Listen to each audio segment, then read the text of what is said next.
ኢትዮጵያ የባህር በር ባለቤት ብትሆን ለጎረቤት ሀገራትም ትልቅ ጥቅም ይኖረዋል ተብሎ ይታሰባልና የሚኖረው ፋይዳ እንዴት ይገለጻል? ቀጣናው ያለው ጂኦፖለቲክስ የተረጋጋ ይሆናል።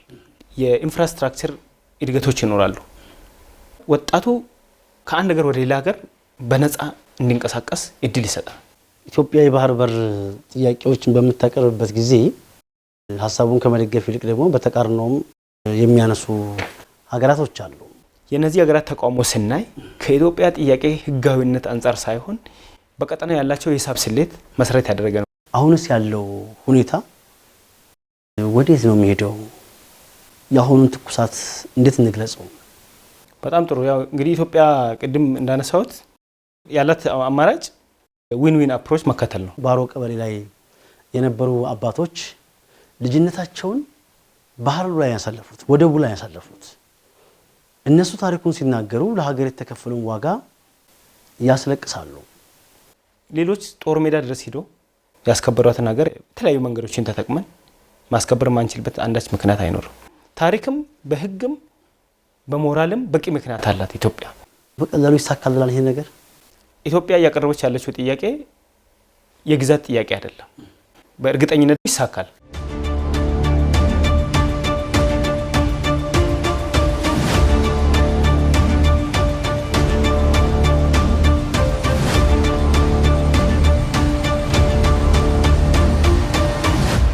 ሰላም ጤና ይስጥልኝ። የተከበራችሁና የተወደዳችሁ ውድ ተመልካቾቻችን እንደምን አላችሁ? የቤኒሻንጉል ጉሙዝ ሚዲያ አዲስ ባስገነባው ስቱዲዮ ነው የምንገኘው። በአዲሱ ስቱዲዮአችን አዲስ እንግዳ ይዘን መጥተናል።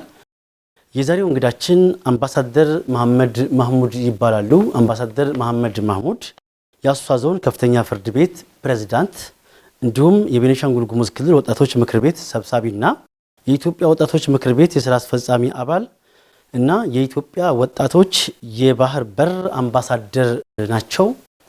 በወጣትነት እድሜያቸው በርካታ ኃላፊነትን የተሸከሙ ወጣት ናቸው። እንግዲህ እዚህ ስቱዲዮ የጋበዝናቸው አምባሳደር መሐመድ ማህሙድ ወደ ስቱዲዮአችን እንኳን በሰላም መጡ። እንኳን ደህና ቆያችሁ። እርስዎ እያልን ብንወያይ አይከፋዎትም ብዬ አስባለሁኝ። ከተረከቡት ኃላፊነት አንጻር በዚያ መልኩ ብንሄድ ጥሩ ነው። እጅግ በጣም ነው የማመሰግነው።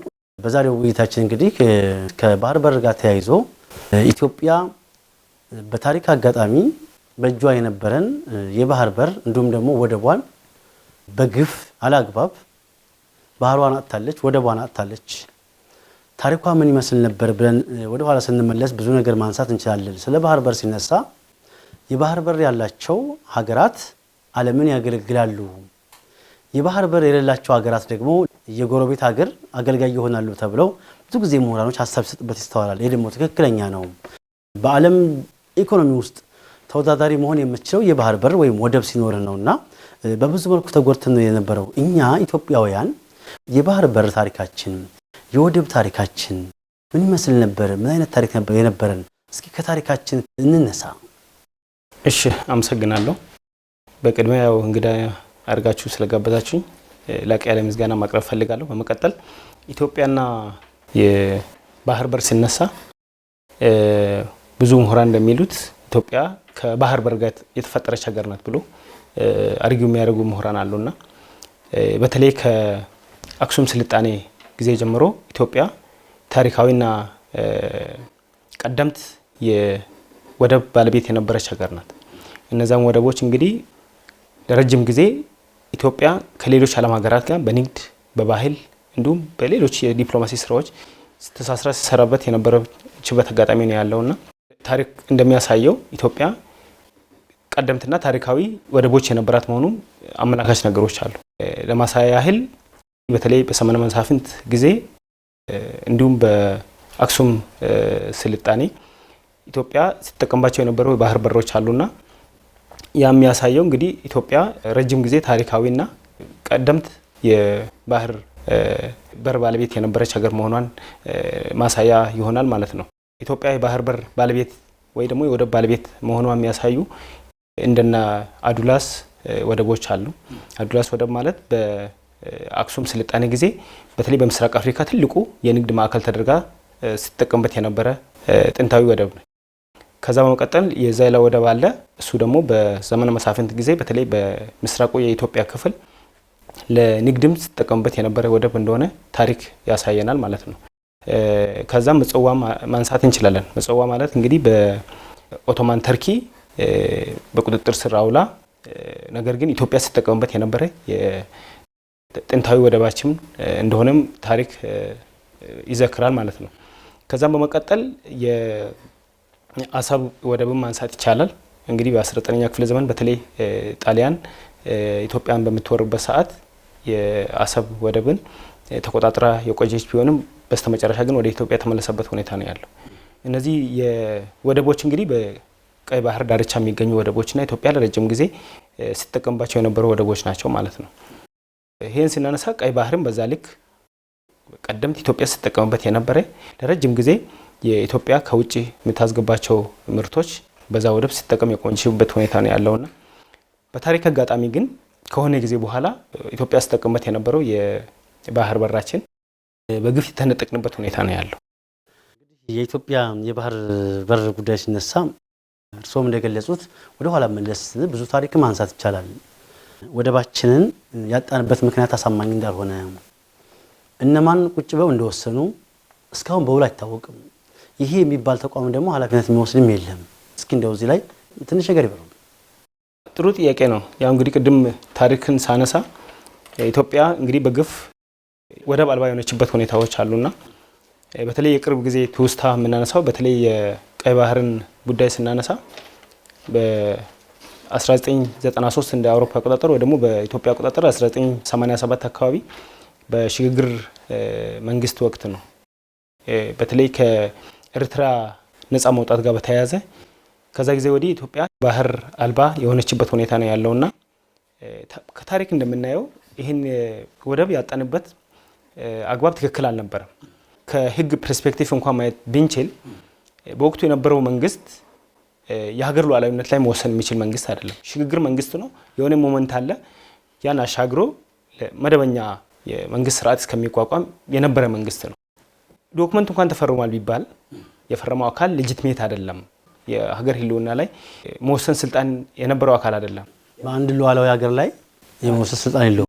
የመወሰን ስልጣን አልነበረውም እንደ መንግስት ራሱ። ዛሬ ላይ የገጠመን የኢኮኖሚ ችግር፣ የፖለቲካ ስብራት ትልቁ ጠባሳ ነው ብዬ ነው የምወስደው። ምክንያቱም ያ ውሳኔ እንኳን ባይኖር ዛሬ ኢትዮጵያ ያለችበትን የኢኮኖሚ ሁኔታ፣ የፖለቲካ ውጥንቅጥ ባልገባንበት ነበር ማለት ነው። ስለዚህ ያን ታሪክ እንዴት ይገልጹታል?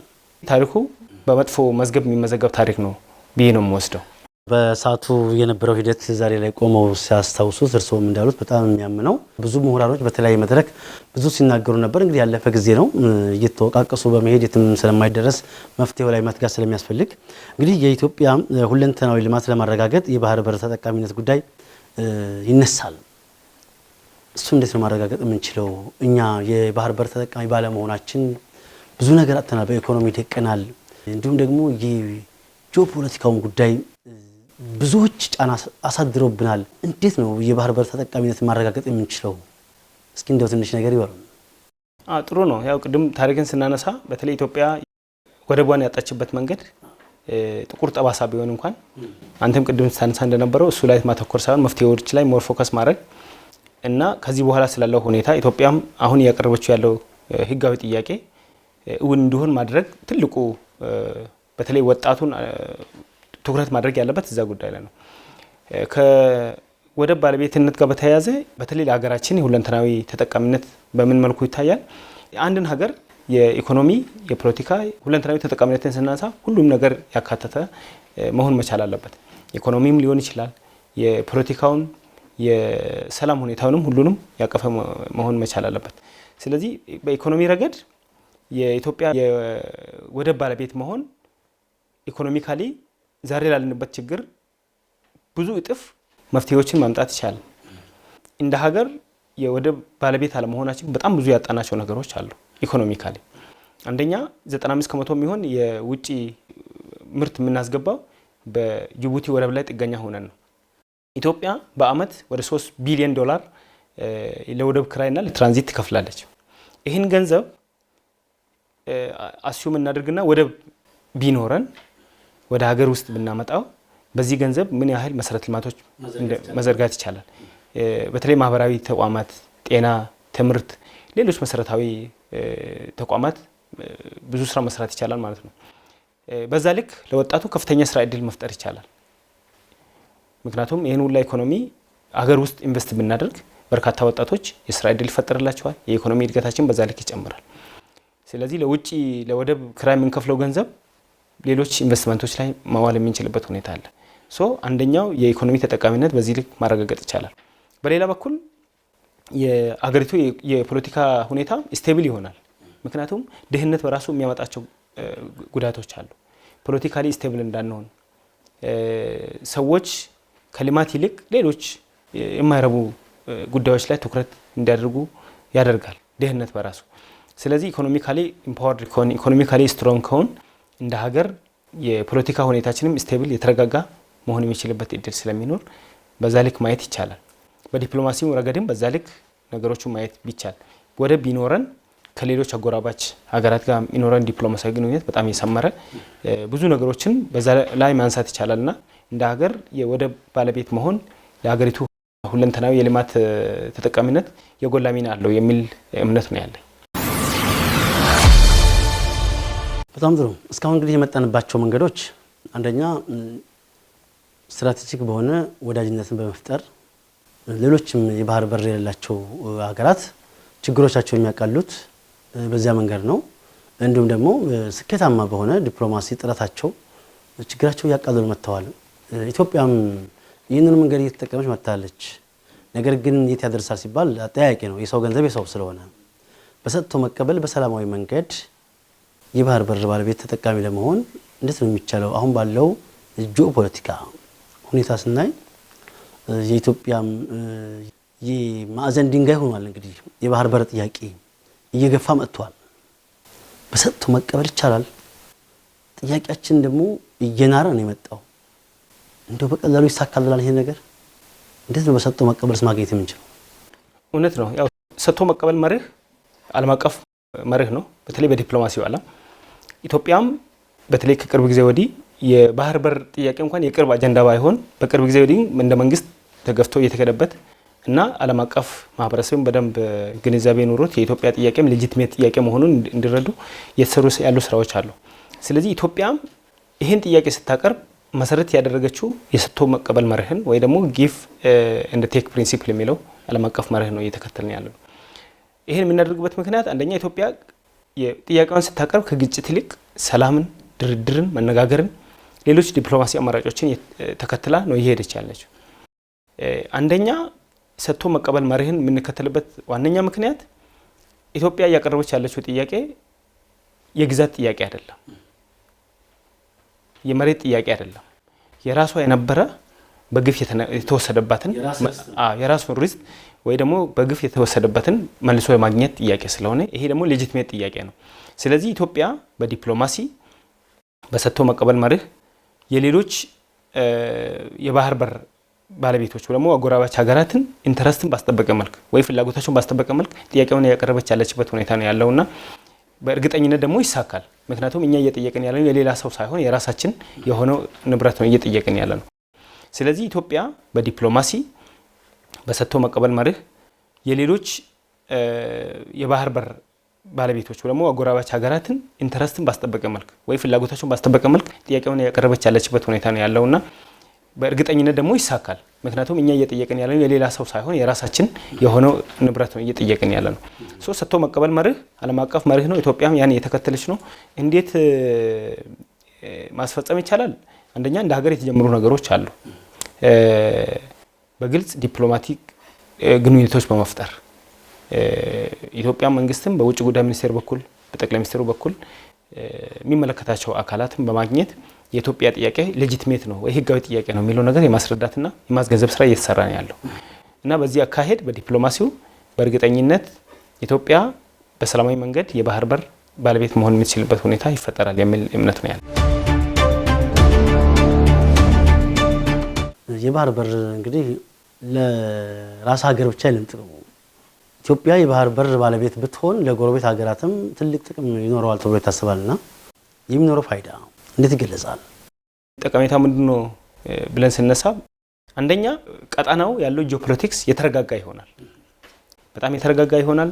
ሰላማዊ ግንኙነቶች ይኖራሉ። ከዛ በመቀጠል የኢንፍራስትራክቸር እድገቶች ይኖራሉ። ሌላው ወጣቱ ከአንድ ሀገር ወደ ሌላ ሀገር በነፃ እንዲንቀሳቀስ እድል ይሰጣል። ስለዚህ የኢትዮጵያ የወደብ ባለቤት መሆን ለኢትዮጵያ ብቻ ሳይሆን ለሌሎች የቀጠናው ሀገራትም ትልቅ የፖለቲካም የኢኮኖሚም የማህበራዊ ፋይዳ አለው ብለን ነው የምንወስደው ማለት ነው። እንደዚህ አይነት ጥቅም ካለው ኢትዮጵያ የባህር በር ጥያቄዎችን በምታቀርብበት ጊዜ ሀሳቡን ከመደገፍ ይልቅ ደግሞ በተቃርኖም የሚያነሱ ሀገራቶች አሉ።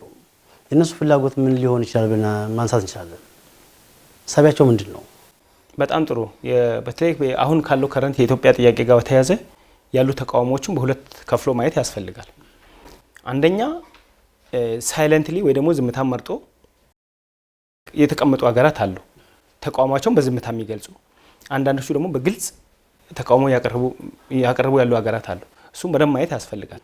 ዝምታ የመረጡ ሀገራት የራሳቸው በተለይ በሌጋል በህግ ቋንቋ ፊር ፕሬዚደንት የሚባል ነገር አለ፣ ወይ ደግሞ የዝምታ ፍራቻ ማለት ነው። ዝምታ ፍራቻ የሚያስቀምጧቸው መላምቶች አሉ። እነዛን ስናይ አንዳንዶቹ እንደ ስጋት የሚያዩቸው ነገሮች ምንድነው? አንደኛ የኢትዮጵያ የባህር በር ጥያቄ ምላሽ የሚያገኝ ከሆነ ሌሎች መሰል ጥያቄ ያላቸው ሀገራት ይህን ጥያቄ ያነሳሉ የሚል ስጋት ውስጥ የሆኑ ሀገራት አሉ። በሌላ በኩል ደግሞ የቀጠናው ስምምነት የሚባሉ ነገሮች አሉ። ለምሳሌ እዛ ቀጠና ያሉት ሀገራት ጋር የሆነ የኢኮኖሚ የዲፕሎማሲ ስምምነት ያላቸው ሀገራት ኢትዮጵያን በግልጽ ብንደግፍ ከነዛ ሀገራት ጋር ያለን ስምምነት አደጋ ሊገጥመው ይችላል የሚል ፍራቻ ያላቸው ሀገራትም አሉ። በዚህ መልኩ ማየት ይቻላል። አንዳንዶቹ ደግሞ ከቀጠና ውጭ ያሉ ሀገራትም በዚሁ ኢንተረስት አላቸው። እኛ የአፍሪካ ሀገራት ወይስ እዛ ቀጠና ውስጥ ያሉ ሀገራት ብቻ ሳይሆን ከውጭም ያሉ ሌሎች ሀገራት የራሳቸው ኢንተረስት ያራምዳሉ። የሚያነሷቸው ተቃውሞ የራሳቸው የፖለቲካ ስሌት ግምት ውስጥ ያስገባ ነው ማለት ነው። በቀጠና ያላቸው የሂሳብ ስሌት፣ ምክንያቱም ኢትዮጵያን ወግነን ወይ ደግሞ የኢትዮጵያ ጥያቄ የምንደግፍ ከሆነ ከነዛ ሀገራት ጋር የሆነ ተቃርኖ ሊገጥመን ይችላል የሚል አስተሳሰብ ይዞ ያሉት ከቀጠና ውጭ ያሉ ሀገራትም ተቃውሞ የሚያቀርቡበት ሁኔታ አለ። ስለዚህ በዝምታ ወይ ሳይለንትሊ የኢትዮጵያን ጥያቄ የሚቃወሙ ሀገራት አሉ። በይፋ ደግሞ በግልጽ የኢትዮጵያን ጥያቄ የሚቃወሙ ሀገራት አሉ። እንግዲህ በይፋ የሚቃወሙት እሱን ኢትዮጵያ የተለያየ መንገድ ተጠቅማ የማሳመን ስራ፣ ጥያቄውም ህጋዊ መሆኑን ማስረዳት ስራ ነው ይሰራል። አፍተር ኦል ግን የነዚህ ሀገራት ተቃውሞ ስናይ ከኢትዮጵያ ጥያቄ ህጋዊነት አንጻር ሳይሆን በቀጠና ያላቸው የሂሳብ ስሌት መሰረት ያደረገ ነው፣ ወይ የራሳቸው የፖለቲካ ፍላጎት ማሳካት ላይ መሰረት ያደረገ ነው። አሰብም ቀይ ባህርም በኤርትራ ግዛት ውስጥ ናቸው ያሉት። የኤርትራ አሁናዊ አቋም፣ የኢትዮጵያ አሁናዊ አቋም ስታይ እንግዲህ ያለው ግንኙነቱም የምናየው ነገር ነው። እንዴት ነው እነኚህ ጎረቤት ሀገሮች ወይም ደግሞ ኤርትራ በሰላማዊ መንገድ ሰጥቶ የመቀበሉን ጉዳይ እንዴት ነው ሊሳካ የሚችለው ጥያቄ ያጭራልና አሁንስ ያለው ሁኔታ ወዴት ነው የሚሄደው? የአሁኑን ትኩሳት እንዴት እንግለጸው? በጣም ጥሩ። ያው እንግዲህ ኢትዮጵያ ቅድም እንዳነሳሁት ያላት አማራጭ የዊን ዊን አፕሮች መከተል ነው፣ ወይ ደግሞ ሰጥቶ መቀበል መርህ ተከትላ በዲፕሎማሲ የኢትዮጵያ ጥያቄ ምን ያህል ህጋዊ እንደሆነ ቅድም ማነሳልህ የዓለም አቀፍ ህግም አለ። ሌሎች የአፍሪካ ህብረትም ያወጣቸው የጸጥታ ምክር ቤት ያወጣቸው ህጎች አሉ። እነሱን እያነሳች ጥያቄውን ገፍታ ትሄዳለች። በእርግጠኝነት ደግሞ ጥያቄያችን ህጋዊ እስከሆነ ድረስ የማይሳካበት አንዳች ምክንያት አይኖርም። ግን ኢንኬዝ ሌሎች ሀገራት በተለይ ይሄ ከግል ፍላጎት የራሳቸው ተቃውሞ የሚያቀርቡ ሀገራት ካሉ ኢትዮጵያ ሌሎች ዓለም አቀፍ ሪሜዲዎችን መጠቀም ትችላለች። አንደኛ የዓለም አቀፍ ህግ የሚያስቀምጣቸው ቅድመ ሁኔታዎች አሉ። የግልግል ዳኝነት ልትጠይቅ ትችላለች ኢትዮጵያ። የዓለም አቀፍ የግልግል ፍርድ ቤት ጥያቄውን አቅርባ ምላሽ ማግኘት የምትችልባቸው እድሎች አሉና በእነዚህ የህግ ፍሬምወርክ ውስጥ ነው ኢትዮጵያ ጥያቄዋን የምታቀርቡ። ከዛ ውጪ ሌላ አማራጭ አይኖርም። የምናሸንፉበት የሚያዋጣን ብቸኛ አማራጭ አንደኛ ዲፕሎማሲ ነው። ከዛ ባለፈ ደግሞ መብታችን በህግ አግባብ ኤክሰርሳይዝ ማድረግ ብቻ ነው የሚሆነው ማለት ነው። የተከበራችሁና የተወደዳችሁ ውድ ተመልካቾቻችን እየተከታተላችሁ የምትገኙት የኢትዮጵያ የባህር በር ጥያቄ ምን አይነት መልክ አለው የሚለውና ኢትዮጵያ የባህር በርን በማጣቷ የደረሰባት ጫና ምን ይመስላል፣ የባህር በር እንዴት ማግኘት አለባት የሚለውን እንግዳ ስቱዲዮአችን ጋብዘን እየተወያየን ነው የምንገኘው። አምባሳደር መሐመድ ማህሙድ ሰፋ ያሉ ትንታኔዎች እየሰጡ ይገኛሉ። አምባሳደር መሐመድ መንግስት አጀንዳ አድርጎ ወደፊት እያመጣው ነው ጉዳዩን። የመንግስትን ሀሳብ የሚደግፈው ብዙሃኑ እንደሆነ ይታወቃል። ነገር ግን በሶሻል ሚዲያ በተለያየ መንገድ ደግሞ በተቃራኒ የቆሙ ኢትዮጵያውያኖችም ደግሞ ስታይ ደግሞ ታዝናል። እንደ ህዝብ አያቶቻችን ብዙ ዋጋ ከፍለዋል። በቅርቡ በቤኒሻንጉል ጉሙዝ ሚዲያ እንግዳ አድርገን ያቀረብናቸው ባሮ ቀበሌ ላይ የነበሩ አባቶች ልጅነታቸውን ባህሩ ላይ ያሳለፉት፣ ወደቡ ላይ ያሳለፉት እነሱ ታሪኩን ሲናገሩ ለሀገር የተከፈለውን ዋጋ ያስለቅሳሉ። ህዝቡ አንድ ላይ ቁጭ ብሎ መምከር አለበት።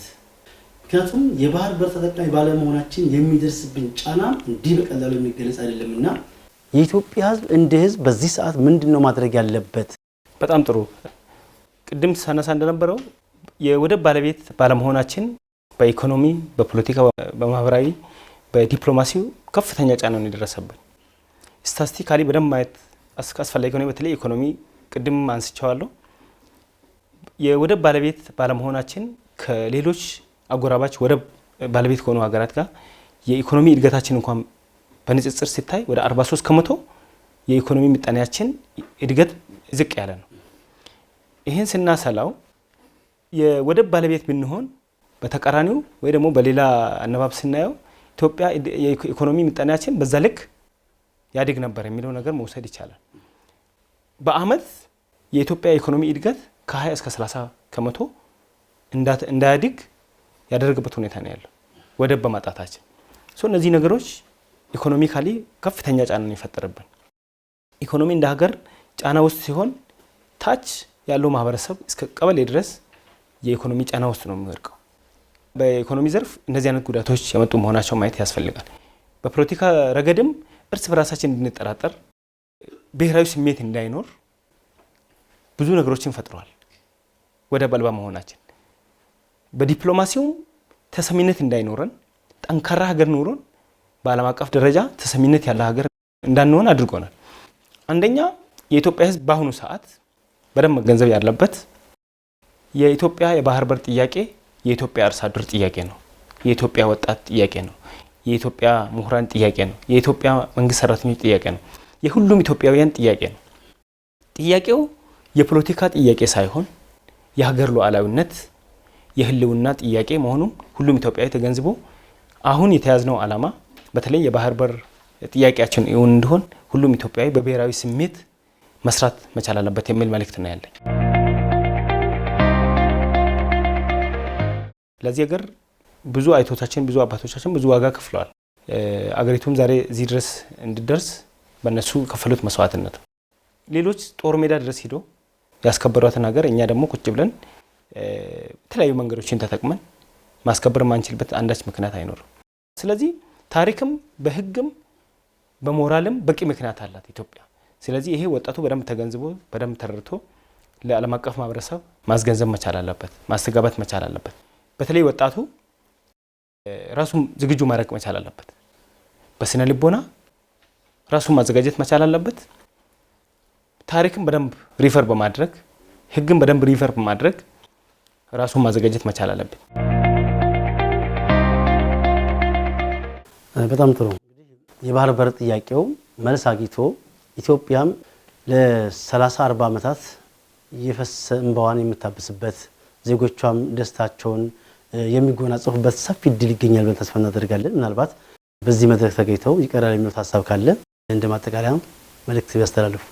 እንደ ማጠቃለያ ምናልባት ማነሳው ምንድነው የኢትዮጵያ የባህር በር ጥያቄ ህጋዊ ጥያቄ የፖለቲካ ጥያቄ ሳይሆን የህልውና የሉዓላዊነት ጥያቄም ጭምር ሁሉም ኢትዮጵያዊ በደንብ በስሜት ሊረዳው ይገባል። አንድ እሱ ነው። ከዛ ደግሞ የኢትዮጵያ የባህር በር ጥያቄ እውን እንዲሆን ሁሉም ኢትዮጵያዊ በጋራ ተባብሮ መቆም መቻል አለባቸው። ይሄን ካደረግን በእርግጠኝነት በአጭር ጊዜ ውስጥ በግፍ ያጠናት ወደብ ምን መልስበት ጊዜ ሩቅ አይሆንም ማለት ነው። ወጣቱ አካባቢ ደግሞ ወጣት ከዚህ በፊት የነበሩ ትርክቶች አሉ። ወጣት የሀገር ተረካቢ ምናምን ለሳሰብ ያ አስተሳሰብ አሁን ቀርቶ ወጣት ሀገር ተረካቢ ብቻ ሳይሆን ሀገር ገንቢ ሀገር መሪም ጭምር ነውና በተለይ ወጣቱ ይህን ጥያቄ በበላይነት ፊት ለፊት እየመራ ከግብ ማድረስ የራሱ ኃላፊነት ሊወጣ ይገባል።